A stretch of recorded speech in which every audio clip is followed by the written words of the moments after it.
ગઈકાલે જૂનાગઢ અને ગીર સોમનાથના ખેતરોમાં ખેડૂતોના પલળેલા પાથરા મુખ્યમંત્રીને હાથમાં લેતા મેં જોયા અને મને એવું થયું કે મુખ્યમંત્રીશ્રીને યાદ કરાવવું જોઈએ કે માનનીય મુખ્યમંત્રીશ્રી, આપે ગાંધીનગરથી છેક ગીર સોમનાથ કે જૂનાગઢ આવવાની જરૂર નહોતી. આપની ઓફિસથી 1 જ કિલોમીટર દૂર કૃષિ ભવન છે અને આ કૃષિ ભવનની અંદર ખેડૂતલક્ષી, ખેડૂતની કલ્યાણકારી યોજનાઓની ફાઇલ છે.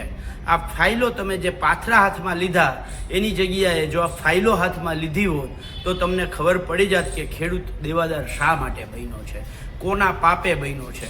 અને ખેડૂતોની આ દયનીય પરિસ્થિતિમાં સરકાર સહાયના બટકાઓ આપે છે, એની જગ્યાએ ખેડૂતો હકથી છાતી કાઢી અને પાક વીમાનો અધિકાર માગી શક્યા હોત.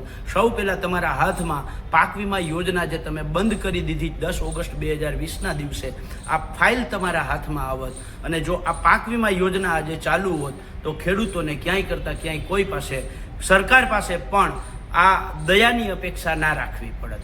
અને એની સાથે સાથે એક્ઝેક્ટ બાજુમાં NDRF અને SDRFની ફાઇલ મળત, જે ખેડૂતોને પાક વીમાની સાથે સાથે સરકાર તરફથી સહાય, જેવી રીતે 2019માં ખેડૂતોને અતિવૃષ્ટિમાં પાક નુકસાનીની સહાય 3,750 કરોડનું પેકેજ મળ્યું અને પાક વીમા યોજનાના 10,000 કરોડ મળ્યા.